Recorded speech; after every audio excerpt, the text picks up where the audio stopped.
तो नमस्कार दोस्तों, कैसे हो आप सभी लोग। खेसारी भी एक तगड़ा सॉन्ग लेकर के आ रहे हैं आप सब के बीच। हम वीडियो को स्टार्ट करने से पहले एक लाइक कर देना, क्योंकि जैसा आप लोगों का प्यार और सपोर्ट चाहिए वैसा मिल नहीं रहा, और मुझे उम्मीद भी नहीं थी कि भाई खेसारी भी के फैन इतने कंजूस हो। लाइक कर देना और सब्सक्राइब कर देना। चलिए वीडियो को स्टार्ट करते हैं। नमस्कार दोस्तों, मैं आपका भाई सुनील स्वागत करते हैं एक और नए शानदार वीडियो। दोस्तों खुशी की बात यह है कि हमारे ट्रेंडिंग स्टार खेसारी लाल यादव एक और नए सॉन्ग के साथ आ रहे हैं, जिस सॉन्ग का टाइटल आप लोग मोबाइल की स्क्रीन पर देख सकते हैं। दोस्तों ये सॉन्ग खेसारी लाल यादव के अपने कंपनी से ही रिलीज होगा।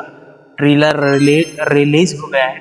ट्रेलर बहुत तगड़ा मस्त हमको गाड़ी देखने को मिला, अच्छा सा शूटिंग देखने को मिला। म्यूजिक भी काफ़ी अच्छा लगा हमको सुनने के बाद। तो लगता है कि ये गाना कहीं ना कहीं ट्रेंड करेगा और आप लोगों को प्यार और सपोर्ट मिलेगा। तो गाने का किस किस को वेट है कमेंट्स कीजिए। बाकी खेसारी लाल यादव इसमें देखेंगे, और हीरोइन आप सबकी फेवरेट देख ही सकते हैं लास्ट ले पोस्टर में, बहुत अच्छा लगेगा। तो इतने ही। तो किस किस को वेट है कमेंट्स कीजिए। Thanks for Subscribe now.